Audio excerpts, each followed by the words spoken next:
She was only 17 when her own father whipped her, called her a curse, and threw her onto a mountain where no one ever returned. Just when the wolves closed in June, met Torin, the man the whole town feared as cursed, and together they uncovered a dark secret that could change everything. Drop a comment with your thoughts, and subscribe to the channel, and stay tuned, because the next chapter will take us even deeper into their fight for survival and truth. Her father loomed over her, his face twisted like a storm cloud, the whip coiled in his fist like a snake ready to strike again. "You've shamed us, girl." He spat, his voice thick with whiskey and rage, each word landing heavier than the lash. "You and that sin you're carrying." June curled tighter, her hands shielding her belly, the faint swell of it barely noticeable under her thin cotton dress. She was only 17, her world shrinking to the sting of leather and the cold eyes of the man who'd once carried her on his shoulders. Her mother lunged forward, frail and trembling, her shawl slipping as she grabbed at his arm. "Stop it, Amos. She's still our daughter." But his hand swung fast, catching her cheek with a slap that sent her staggering into the wall, her cry sharp and fleeting. "You," he growled, pointing the whip's handle at her. "You let her run wild, didn't teach her nothing about decency. This is your failing as much as hers." June's mother clutched her face, tears streaking through the dust on her skin, but she stayed silent, her shoulders hunched like she'd learned long ago not to fight back. June's voice broke through her sobs, small and desperate. "Please, Pa, don't hurt her. I'm sorry, I swear I am. I'll make it right." She crawled toward him, her hands scraping the rough floorboards, her knees catching on splinters. But Amos didn't look at her. Not really. His eyes were hard, like he saw only the stain she'd become. "Ain't no making this right," he said, turning toward the door. "Preacher says that child's a curse, a blight that'll rot this family to nothing. I won't let it." The preacher had come that afternoon, his black coat flapping like crow wings, his voice low and heavy as he stood in their cramped parlor. "It's a bad omen, Amos," he'd said, his fingers tracing the edge of his Bible like it was a weapon. "A girl like that carrying a bastard she'll bring ruin. The Lord don't abide such sin in a righteous town." June had hidden behind the curtain, her heart pounding, listening as the preacher's words sank into her father like poison. She'd wanted to scream that it wasn't her fault that the merchant with his smooth promises and quick hands had vanished before she even knew what was growing inside her. But no one asked her story. No one cared. Now, as the night pressed in, cold and unyielding, Amos yanked June to her feet, his grip bruising her arm. "You're done here," he said, dragging her toward the door. Her mother stumbled after them, her voice cracking. "Amos, please, she's just a girl." But he shoved her back, and June's pleas spilled out raw and frantic. "Ma, don't let him take me. I'll be good. I promise I'll fix it." Her words hung in the air unanswered as Amos hauled her into the yard where the wagon weighted its wood creaking under a fresh layer of snow. The ride up the mountain was a blur of silence and cold, the kind that sank into your bones and made your breath feel stolen. June sat in the wagon bed, her thin dress no match for the wind that cut through the pines like a blade. Her father didn't speak, just drove the mule with a grim set to his jaw, the lantern swinging from the wagon's edge, casting shadows that danced like ghosts. Her mother had stayed behind her silhouette, fading in the doorway, one hand raised as if to call June back, but too weak to follow through. June's fingers curled around her belly, the first faint flutter of life inside her, the only warmth she had left. She whispered to it, barely audible over the creak of the wheels. "I won't let you go, little one. I swear." They stopped in a clearing deep in the forest where the trees stood skeletal, and the snow lay thick, unbroken, except for the tracks of something wild. Amos climbed down his boots, crunching, and pointed to the ground. "Get out," he said, his voice flat like he was telling a dog to move. June's legs shook as she obeyed, her bare feet sinking into the snow, the cold so sharp it felt like knives slicing her skin. "Pa, please," she begged, her voice small against the vastness of the night. "Don't leave me here. I'll freeze the baby'll—" He cut her off with a grunt, climbing back onto the wagon. "You made your bed, girl. Lie in it." The whip cracked once more, not at her, but at the mule, and the wagon lurched forward, disappearing down the trail without a backward glance. June stood alone, her breath clouding in the air, her body trembling so hard she thought it might break apart. The wind howled through the dry branches, a sound like laughter, cruel and mocking, as if the mountain itself was jeering at her. She sank to her knees, her hands clutching her belly, tears freezing on her cheeks. "I'm sorry," she whispered to the baby, to herself, to the mother who hadn't fought hard enough. The world felt too big, too empty, and she was nothing but a speck of shame left to die. She knew this mountain. Everyone in town did.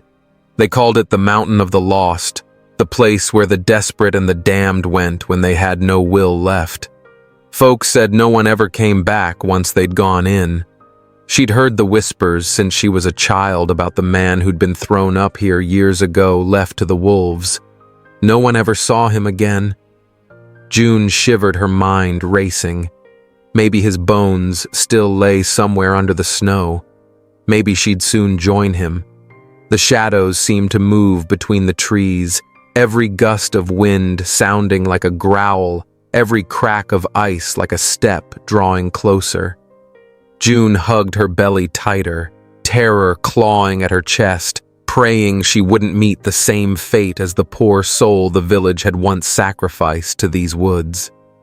Then came the growl, low and guttural, cutting through the wind like a warning. June's head snapped up, her eyes catching the glint of yellow in the shadows. A wolf, lean and hungry, its fur bristling as it stepped into the clearing, teeth bared.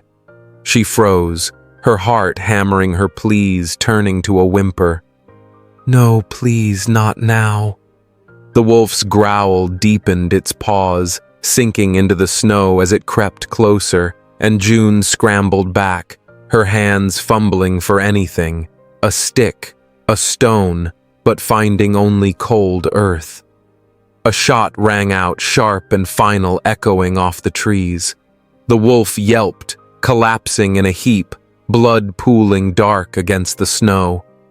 June's breath caught her eyes, darting to the figure emerging from the darkness, a man tall and broad, his face half hidden by a thick beard, a rifle still smoking in his hands. He wore a heavy coat, patched and worn, and his boots crunched as he approached, his eyes scanning her like she was a problem he hadn't asked for. "Get up," he said, his voice low, rough as the bark on the pines. June stared, her body shaking, too scared to move. "I said, get up," he repeated, slinging the rifle over his shoulder and stepping closer, his shadow falling over her like a wall. "Who are you?" She managed her voice, barely a whisper, her hands still pressed to her belly as if to shield it from him too. He didn't answer right away, just jerked his head toward the trees. "Torin," he said finally, the word flat, like it cost him something to say it. He grabbed her arm, not rough but firm, and pulled her to her feet. "Come on, you'll freeze out here." June stumbled after him, her bare feet numb, the snow biting like teeth. She didn't know, this man didn't know if he was savior or threat, but the wolf's body lay still behind them, and the cold was a killer she couldn't outrun. The trail wound deeper into the forest, the lantern in Torin's hand casting a weak glow that barely pushed back the dark. She kept whispering, "Please don't hurt me." But he didn't respond, just kept walking, his broad back a barrier between her and the night. They reached a cabin small and weathered its logs, scarred by wind and time. Smoke curled from the chimney, a thin promise of warmth. Torin pushed the door open, and a wave of heat hit June's face, the firelight dancing across a rough wooden floor, a single cot in one corner, a table scarred with knife marks and walls lined with furs and tools. It was a place built for one, not two, and June felt like an intruder, her presence too loud in the quiet. Torin pointed to a stool by the fire. "Sit," he said, then turned to the door, stepping back into the night without another word. The door shut behind him, the wind slamming it hard, and June was alone again, but this time with walls around her. She sank onto the stool, her hands trembling as she hugged her middle, the faint kick of the baby grounding her in a world that felt like it was crumbling. The fire crackled its warmth, a small mercy, but her mind raced with what she'd heard in town, whispers of the cursed man who lived on the mountain, blamed for failed crops and dead livestock. Was this Torin? Was she safe here, or had she traded one danger for another? Her fingers traced the red marks on her arm, where her father's grip had bruised her, and she whispered to the baby, "We'll make it you and me. We have to." Torin returned his boots heavy on the porch snow clinging to his coat. He carried a bundle of wood, dropping it by the hearth without looking at her. June's voice broke the silence, small and hesitant. "Why'd you help me?" He didn't answer, just knelt to stoke the fire, his movements deliberate, like he was weighing her question against some private scale. Finally, he muttered, "Didn't have a choice. You were gonna die out there." His eyes flicked to her just once, dark and unreadable, then back to the flames. June curled tighter on the stool, her bare feet stinging as the warmth brought feeling back. She didn't know this man didn't know his reasons, but the whip's sting still burned on her back, and the preacher's words echoed in her ears. Curse, blight, ruin. She'd been cast out, left to the wolves, and now she was here in a stranger's cabin with a child no one wanted but her.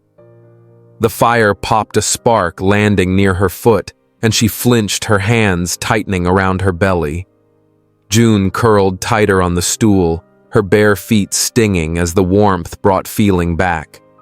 She didn't know this man didn't know his reasons, but the whip's sting still burned on her back, and the preacher's words echoed in her ears. Curse, blight, ruin. She'd been cast out, left to the wolves, and now she was here in a stranger's cabin with a child no one wanted but her. The fire popped a spark, landing near her foot, and she flinched, her hands tightening around her belly.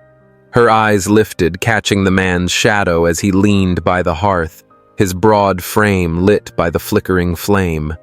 She swallowed hard. "Your name's Torin, isn't it?" He didn't look up, just gave a slow nod. Her lips trembled. "You're the one they drove out. The cursed man." This time he raised his eyes, dark and steady, meeting hers without shame. "That's right." June's breath caught. She shook her head, almost laughing, though there was no humor in it.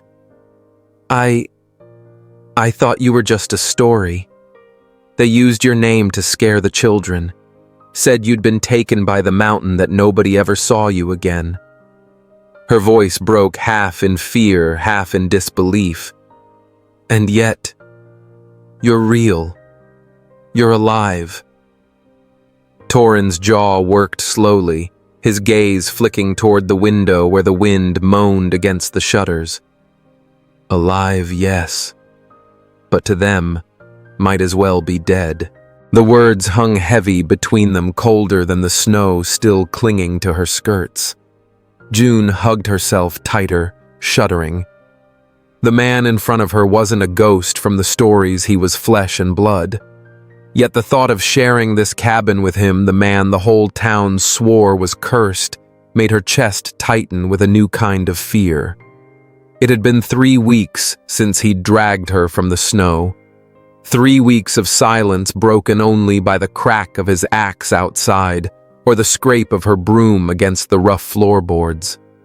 The cabin was small, its walls scarred from years of wind and solitude, and every creak of the roof felt like a whisper of the mountain's secrets. June watched Torin now, his broad back bent as he sharpened a knife at the table, his movements slow and deliberate like he was carving out time itself. He hadn't spoken since breakfast, just pointed to a sack of potatoes and muttered something about supper. She'd learned quick not to expect much talk from him, but his quiet wasn't cruel. It was just there, heavy and unyielding like the snow piling up outside. The first few days she'd flinched every time he moved too fast, her body braced for a blow that never came. But Torin didn't raise a hand, didn't even raise his voice. He'd leave before the sun rose, his boots crunching through the frost, returning with rabbits or firewood, his face set like stone. Yet there were signs, small ones, that chipped away at her fear. A blanket left folded by the hearth, its wool worn but clean. A pair of old boot soles freshly patched, set near her cot one morning. A tin of dried herbs pushed across the table when her stomach growled too loud. He never said a word about any of it, just went on with his work, his dark eyes avoiding hers. June didn't know what to make of him. This man who the town called cursed, whose hands could skin a deer, but trembled just once when he'd bandaged her frostbitten feet.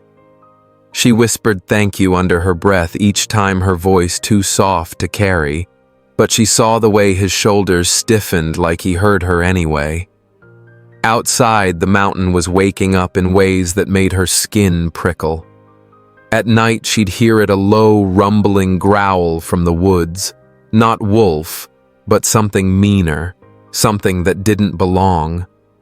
One morning, she'd found a dead fox by the stream. Its eyes clouded, its mouth flecked with foam. The trees around the cabin, once green with late fall's stubborn pines, were starting to yellow, their needles dropping like warnings.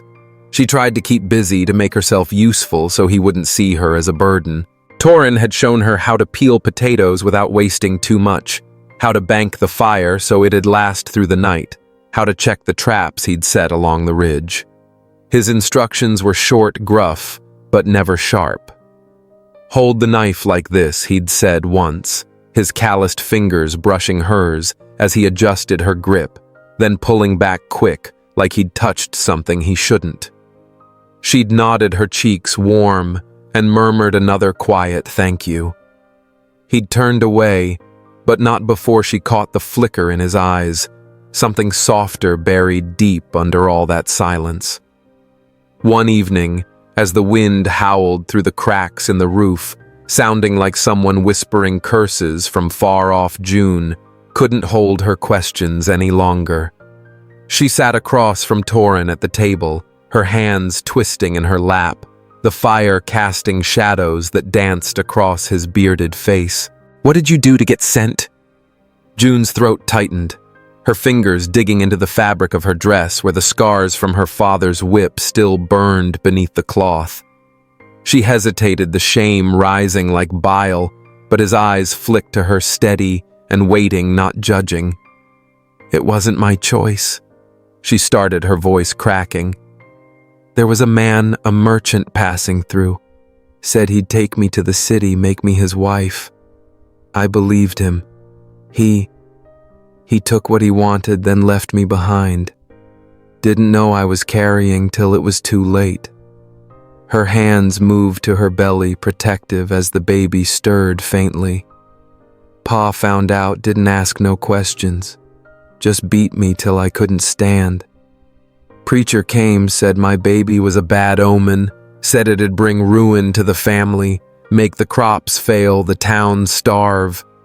Pa believed him, said I had to go or we'd all be cursed. She pushed up her sleeve, slow and deliberate, revealing the crisscross of welts on her arm, red and raw, some still scabbing where the whip had bitten deep. "This is what he left me with," she whispered, her eyes fixed on the floor, waiting for Torin to turn away, to see the shame her father had carved into her skin. But he didn't. He set the knife down, his hands still, his gaze resting on the scars for a long moment, like he was reading a story he knew too well. He didn't say anything, just let the silence stretch heavy and thick until June thought it might crush her. Finally, he leaned back his chair, creaking under his weight, and spoke his voice quieter than she'd ever heard it. "They call me cursed too," he said, his eyes on the fire. "Not her. Say I make the crops wither, the cattle drop dead. Ain't true, but they need someone to blame when things go wrong." He paused, his fingers tracing the edge of the table worn smooth by years of use. "My folks died in a fire years back. I was the only one who got out. Town didn't help, didn't mourn.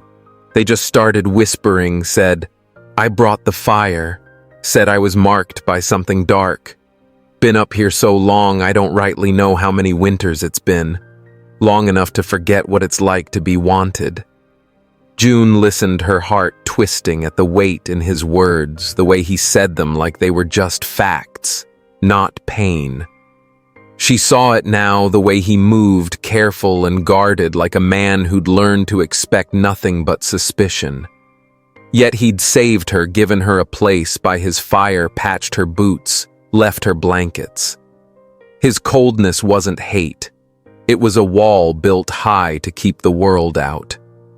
She wanted to say something to tell him she saw through it, but the words wouldn't come. Instead, she murmured, "Thank you," soft as a prayer, her eyes on the flames.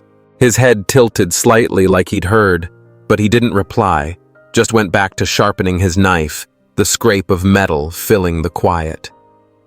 The days settled into a rhythm slow and steady, like the drip of snowmelt from the eaves. June swept the floor, boiled water, tried to make herself small so Torin wouldn't regret taking her in. She watched him learning his ways, the way he checked traps at dawn, his breath clouding in the cold. The way he'd skin a rabbit with quick, clean cuts, never wasting a thing. The way he'd sit by the fire at night staring into it like it held answers he'd stopped looking for. But the strange happenings kept her on edge. One morning she found a patch of grass near the cabin, yellowed and brittle like it had been burned without fire. Another night a scream tore through the woods, not human but wild, sharp enough to make her heart race. She'd looked at Torin, hoping he'd explain, but he'd only said, "Stay inside," and grabbed his rifle, his boots heavy as he stepped into the dark.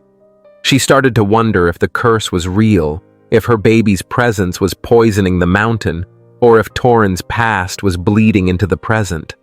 The thought gnawed at her, kept her awake, as the wind wailed outside, sounding like voices accusing her, blaming her for every dead thing in these woods. She'd press her hands to her belly, feeling the baby's faint kicks and whisper, "It ain't you, little one. It can't be."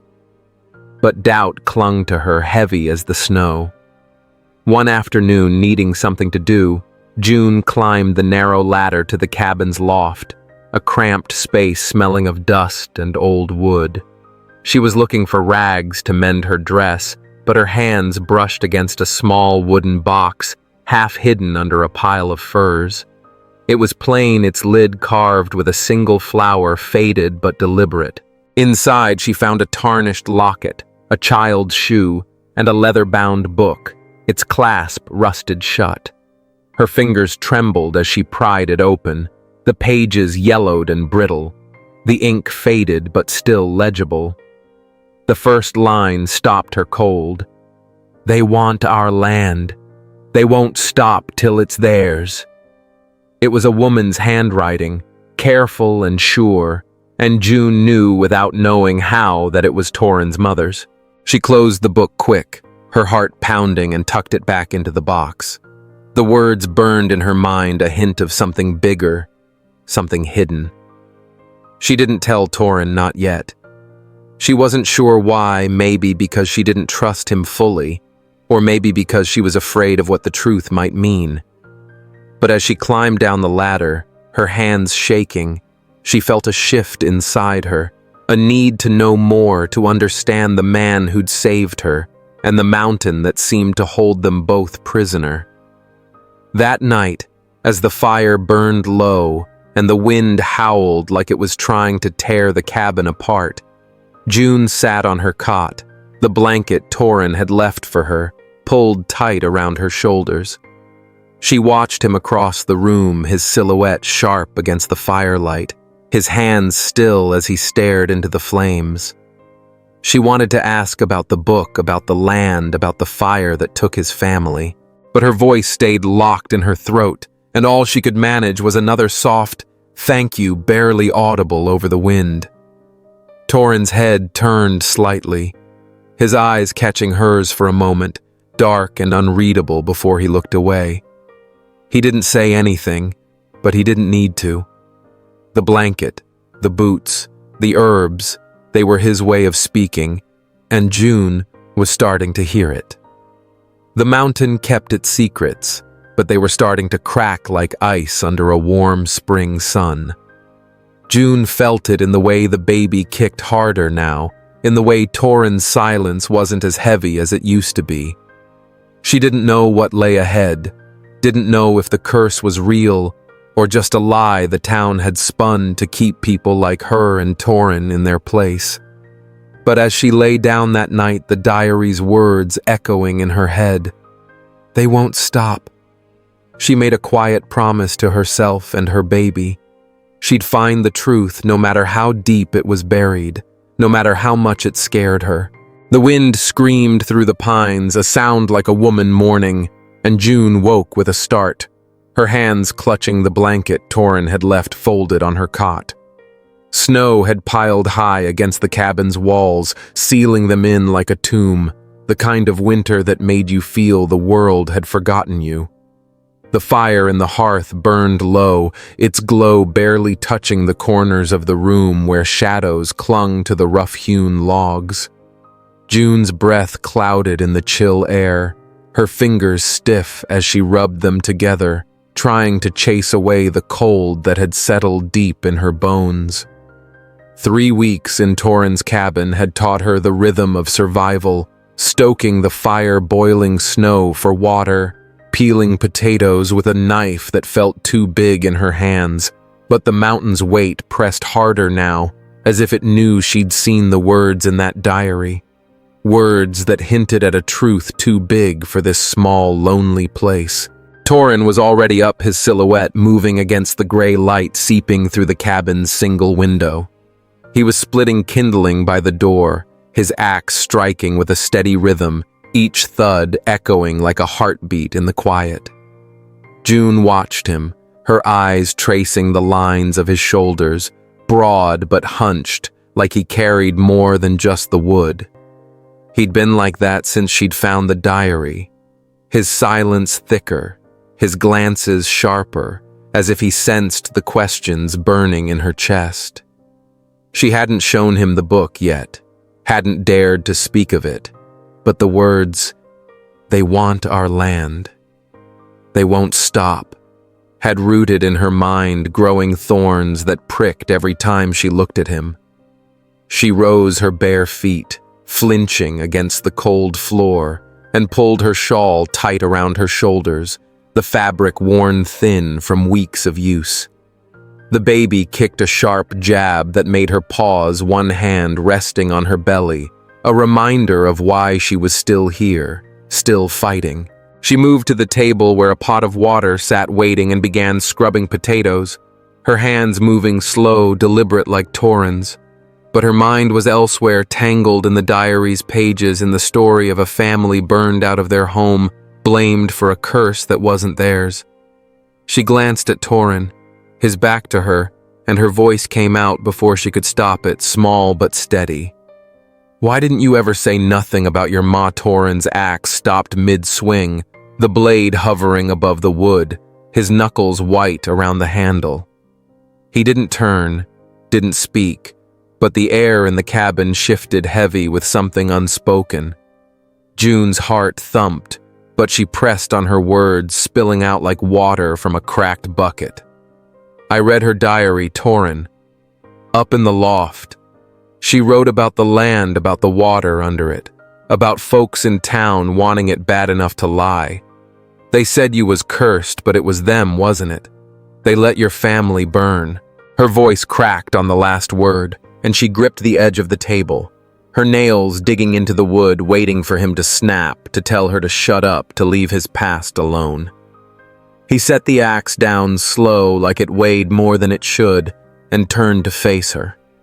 His eyes were dark, shadowed by the brim of his hat, but there was something raw in them, something that made June's breath catch.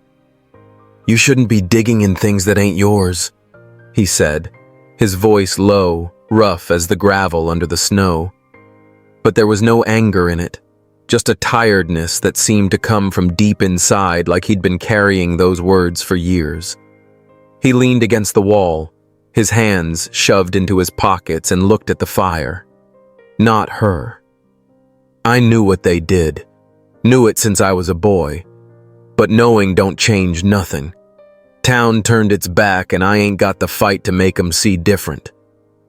June's chest tightened, a mix of anger and sorrow rising like a tide. She thought of her own father, his whip cutting into her skin, his voice calling her a blight, a curse. She thought of the preacher, his Bible heavy with judgment, and the town that had watched her be dragged away without a word. "They killed your family, Torin," she said, her voice shaking but firm, each word a stone she was laying down. "They let 'em die and blamed you for it. And you're just gonna let 'em win. Let 'em keep calling you cursed, keep taking what's yours." She stepped closer, her hands trembling, her belly heavy, but her spine straight. "That ain't right. It ain't." Torin's jaw tightened, his eyes still on the fire, but his fingers twitched like he wanted to reach for something and didn't know what. "Ain't nothing left to save," he said, so quiet she almost missed it. But his gaze flickered to her just for a moment, and she saw it. The doubt, the pain, the spark of something that hadn't died out completely.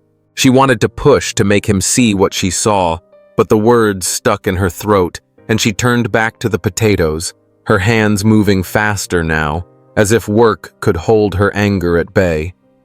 The days dragged on, each one colder than the last, the snow piling so high it blocked the door some mornings. June and Torin moved around each other like two animals sharing a den, careful not to step too close, but bound by the need to survive. He showed her how to check the traps, his instructions short but patient, his hands steady as he pointed out the tracks of deer and rabbits in the snow. She followed her boots, his boots patched and too big, sinking deep, her breath clouding in the air. She'd murmur thank you when he handed her a stick to steady herself, or when he dropped a skinned rabbit by the fire for her to cook. He never answered, but his eyes would linger a moment longer, and she knew he heard. One morning, as they trudged to the stream to fetch water, June stopped short, her bucket clattering to the ground. The water ran clear, but it carried a smell sharp and metallic like blood seeping from the earth. The grass along the bank, once green despite the cold, was yellowed, curling in on itself like it was sick. She looked at Torin, her heart pounding. "This ain't right," she said, her voice barely above a whisper. He knelt by the stream, dipping his fingers in, sniffing them, his face hardening. "Poison," He said the word flat but heavy, like a stone dropped into still water. "Ain't no curse doing this." They followed the stream to a clearing where the traps were set and found a deer, its body stiff, its mouth flecked with white foam, a faint trail of powder scattered in the snow nearby. June's stomach twisted, the baby kicking hard as if it felt her fear. "Someone's doing this," she said, her voice shaking but certain. "Someone's trying to hurt us." Torin's eyes narrowed, scanning the trees, his hand resting on the rifle slung over his shoulder. He didn't argue, didn't dismiss her, and that alone made her feel stronger, like her voice mattered for the first time in months. That night, as the wind howled and the fire burned low, Torin sat at the table cleaning his rifle, his movements slow and precise. June watched him, her hands folded over her belly, the diary's words still burning in her mind. "We gotta find out who," she said, her voice soft but steady. "We can't just sit here waiting for them to come for us."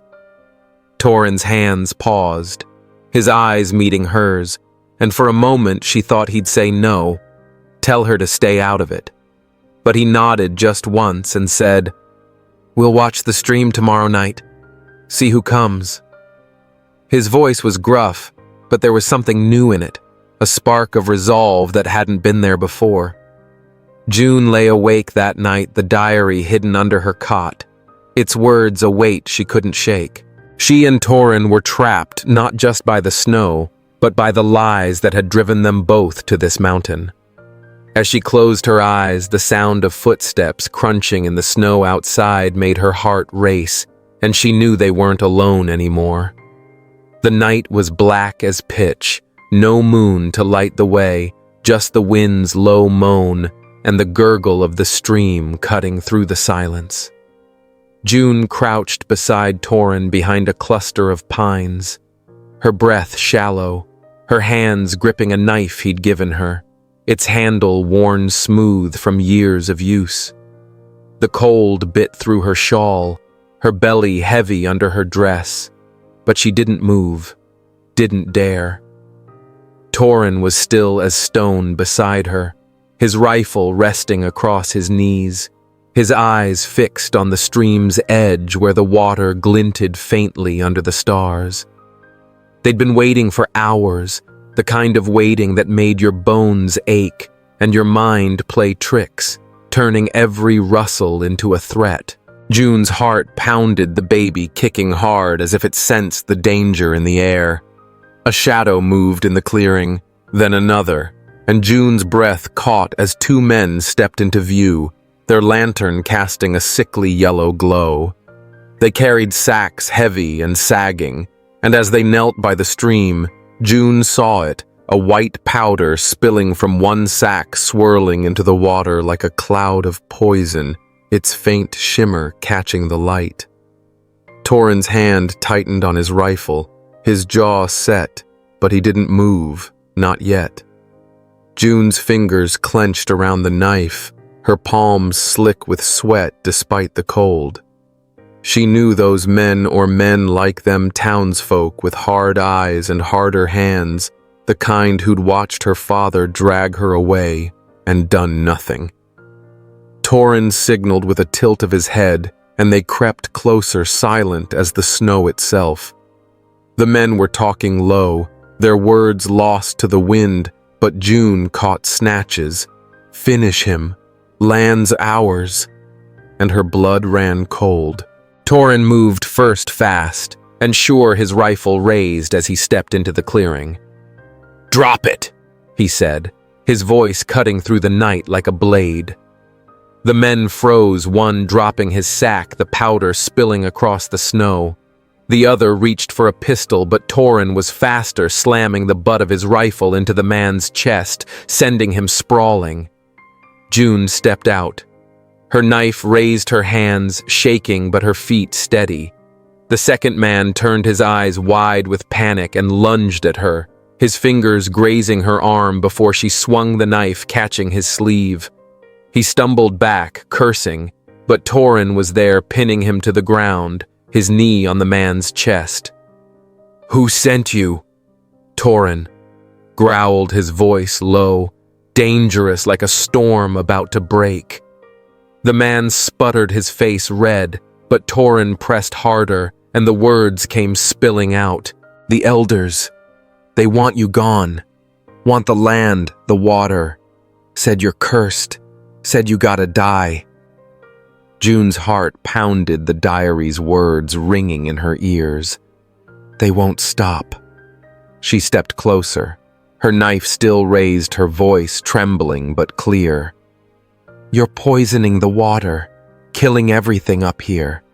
For what? So they can steal what ain't theirs." The man on the ground glared at her, his eyes full of hate, but he didn't answer.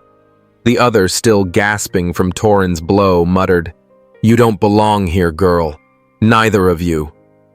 Torin hauled the man to his feet, his grip iron tight, and forced him to lead them through the woods to a hidden cache, a rough lean-to stuffed with barrels of the white powder enough to poison the stream for months.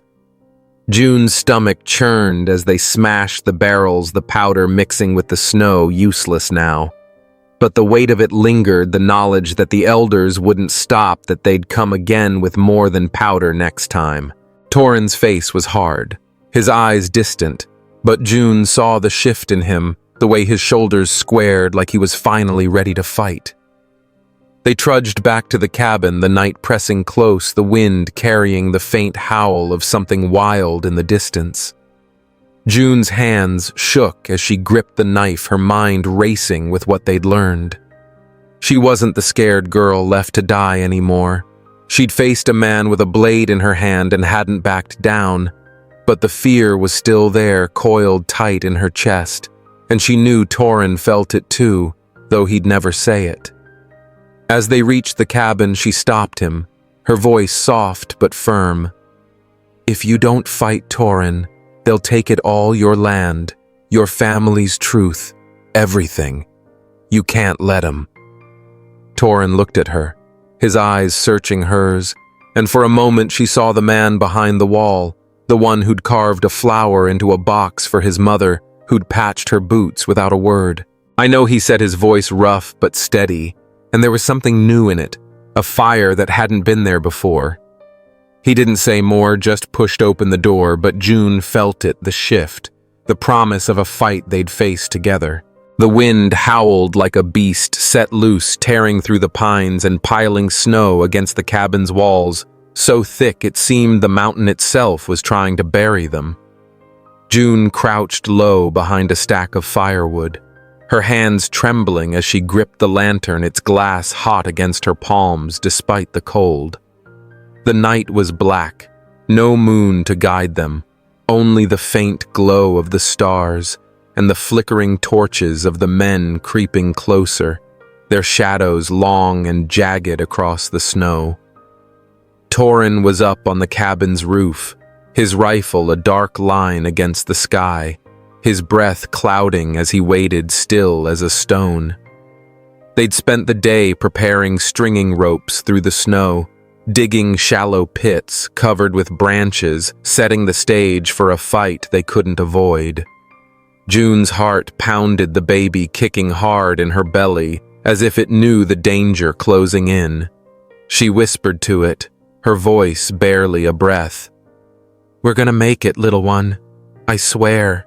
The elders had come just as Torin had said they would, their boots crunching through the crust of snow, their voices low and mean, carrying words like curse and end it. June had seen their kind before, men like her father, faces hard with righteousness, hands ready to destroy what they couldn't control. They carried oil cans and coils of rope, their torches spitting sparks that hissed in the snow, and June knew what they meant to do: burn the cabin, burn Torin, burn her and the baby, and call it justice. She'd helped set the traps, her fingers clumsy but determined, tying knots. Torin had shown her piling snow over the ropes to hide them. Now, as the men drew closer, she lit the lantern, its flame flaring bright, a signal to draw them into the web they'd spun. The first man stumbled, his foot catching a rope, and a branch snapped, sending him sprawling into a pit with a curse. Torin's rifle cracked from the roof, the sound sharp enough to make June flinch, and another man dropped his torch, clutching his arm as he fell back. The others shouted their voices, a tangle of anger and fear, and June moved fast, darting to another stack of wood, lighting a second lantern to confuse them. The flames danced, casting wild shadows that made the men seem larger, monstrous, their faces twisted in the flickering light. She saw Elder Grayson, his white beard stark against his black coat, pointing toward the cabin, his voice booming over the wind. "He's the curse. Burn him out, and the land's ours." June's blood ran hot, the diary's words burning in her mind. "They want our land. They won't stop." She ducked low, her shawl catching on a branch as she moved the baby's weight, making her steps slow but steady. Torin fired again, the shot grazing a man's leg, and the group scattered, some diving for cover, others swinging their torches like weapons. The traps worked. One man tripped into a pit, another tangled in a rope, but there were too many, and June's heart sank as she saw the glint of a pistol in the firelight. She wanted to shout to Torin to warn him, but her voice stayed locked in her throat, her hands shaking as she clutched the lantern, its heat the only thing keeping her from freezing in place. A hand grabbed her arm, rough and sudden, yanking her from behind the woodpile. She gasped, the lantern slipping from her fingers, its glass shattering as it hit the ground, the flames snuffed out in the snow. A man loomed over her, his breath sour with whiskey, his pistol pressed cold against her temple. "Stay still, girl, or I'll end you right here," he snarled, his voice low, meant to scare. June's knees buckled, her hands flying to her belly, the baby kicking wild as if it felt the metal against her skin. She wanted to scream, to fight, but the fear was a weight pinning her in place. She looked up, searching for Torin, and saw him on the roof, his rifle aimed, his face pale in the torchlight, his eyes wide with something she'd never seen in him before. Panic. "Drop the gun. Torin." The man called, his arm tightening around June's neck, the pistol digging harder into her head. "Or she's dead, and that cursed brat with her." Torin's hands shook, the rifle wavering, and June saw the battle in his eyes, the fear of losing her, of losing everything again. She wanted to tell him to shoot, to not let them win, but her voice was gone, swallowed by the wind and the weight of the gun. The other men closed in their torches, flaring, the smell of oil sharp in the air, and June thought of the diary of Torin's mother, of the fire that had taken his family. She wouldn't let it happen again, not to them, not to her baby. A shot rang out, not from Torin, but from the trees, sharp and clean, and the man holding June staggered, his pistol falling as he clutched his shoulder, blood dark against his coat. June stumbled free, her hands scraping the snow, her breath ragged. A figure stepped from the shadows, tall and lean, a badge glinting on his chest. Bram the sheriff. His rifle still raised, his face set hard, but his eyes soft as they met Torin's. "Told your pa I wouldn't let you die up here alone," he said, his voice steady despite the chaos. The words carrying a weight that made Torin's shoulders slump like a burden he'd carried too long was finally shared. The townsfolk came, then drawn by the gunfire, and the flames, their lanterns bobbing like fireflies in the dark. June scrambled to her feet, her hands shaking as she grabbed the diary from her shawl, its pages worn but heavy with truth. The men were shouting, the elders rallying, Grayson's voice rising above the rest. "He's cursed. He'll bring ruin to us all." But June stepped forward, her legs trembling but her spine straight, the diary raised like a shield. "There ain't no curse," she said, her voice loud enough to cut through the wind, steady enough to make the crowd pause. "You poisoned the water, killed the animals, burned his family out. It's all here in his ma's own words." She held the diary high, its pages catching the torchlight, and pointed to the man Torin had pinned, his face pale with fear. "Tell him," Torin said, his voice low, dangerous as he pressed his boot to the man's chest. The man coughed, his eyes darting to the crowd, then spilled the truth like water from a broken dam. "The elders, they wanted the land, the water under it. Said Torin had to go. Said the curse was the only way to make folks believe." His voice faltered as the crowd murmured, their faces shifting from fear to anger, their lanterns lowering as they turned toward Grayson and the other elders. Grayson shouted, his voice desperate now. "Lies! He's the devil's own, and she's his whore!" But the crowd wasn't listening, their murmurs growing to a roar, their hands reaching for the elders, pulling ropes from their own belts to bind them. June stood tall, the diary clutched to her chest, her breath coming fast but steady, the baby kicking as if it knew she'd fought for them both. Torin climbed down from the roof, his rifle slung over his shoulder, his eyes meeting hers, and she saw it pride relief, something deeper that made her heart ache. Bram stepped beside them, his hand on Torin's shoulder, and said, "It's over, friend. You're clear now." The townsfolk left, dragging the elders down the mountain, their torches fading into the dark. June and Torin stood on the cabin's porch, the snow still falling soft now like it was forgiving them. The first light of dawn crept over the ridge, pale and cold, but it felt like a promise, like the curse that never was, had finally broken.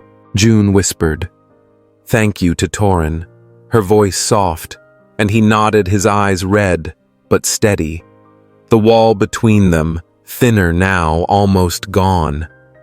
Spring came slow, like it was testing the mountain's patience, the snow melting in patches to reveal green shoots, pushing through the earth, stubborn and new.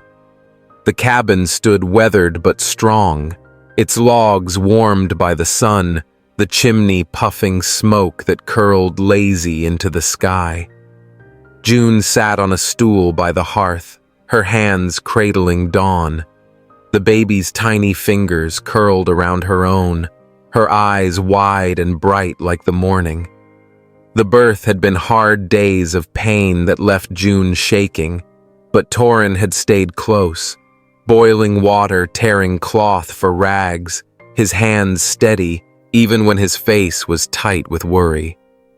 When Dawn's first cry broke the silence, June had wept not from pain, but from a joy so deep it felt like it could carry her away.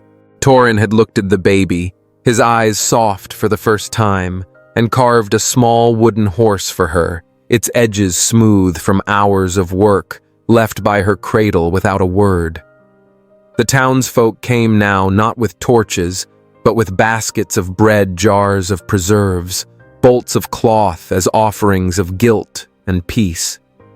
They'd look at Torin, their eyes dropping, and mumble apologies for the years they'd called him, cursed for the lies they'd believed. June watched them, her arms around Dawn, and felt a strange mix of pity and pride. Pity for their blindness, pride for the truth she'd helped uncover. Torin took their gifts, his nods short, his voice gruff when he spoke, but he'd started to stand taller, like the weight of the curse had lifted, leaving room for something new. Bram came often, his horse's hooves a familiar sound on the trail, bringing news of the elders' trial of the land deeded back to Torin, its water and secrets his to keep. He'd sit on the porch, his badge catching the sunlight, and tell stories of him and Torin as boys running through the fields before the fire changed everything. "Your pa'd be proud," he said once, his voice low, and Torin just nodded, his eyes on the horizon. But June saw the way his hand tightened around the axe he was sharpening, like he was holding on to the past and letting it go all at once. June had changed too, her fear replaced by a quiet strength, the kind that came from facing down a gun and a crowd and still standing. The townsfolk looked at her different now, their whispers of shame gone, replaced by nods of respect. She'd walk to the stream dawn in a sling against her chest and feel the mountain's heartbeat, its air clean now, the poison washed away. The grass was green again, the animals returning, and she knew the land was healing just like they were. One evening, as the sun dipped low, painting the sky in shades of gold and pink, Torin came to her, his hands behind his back, his face set, but softer than she'd ever seen. He held out a ring carved from oak, its surface polished smooth, a simple band that caught the last light of the day. "Ain't much," he said, his voice rough, his eyes avoiding hers. "But it's yours if you want it." June took it, her fingers brushing his, and slipped it on its weight light. But sure. She didn't say anything, just knotted her throat too tight for words, but her eyes said what her voice couldn't. "Thank you," she whispered later when he'd turned away, and he paused, his shoulders easing like he'd heard her heart. They didn't marry, not in the way the town would have wanted with a preacher and a church. Their bond was deeper, forged in snow and fire, in truths uncovered and promises kept. They'd stay on the mountain, build a life in the cabin that had once been a refuge and was now a home. Dawn grew, her laughter filling the air, her tiny hands reaching for the wooden horse Torin had made for the wildflowers June picked by the stream. Bram would visit his stories, making them laugh, his presence a bridge to the world they'd left behind, but no longer needed.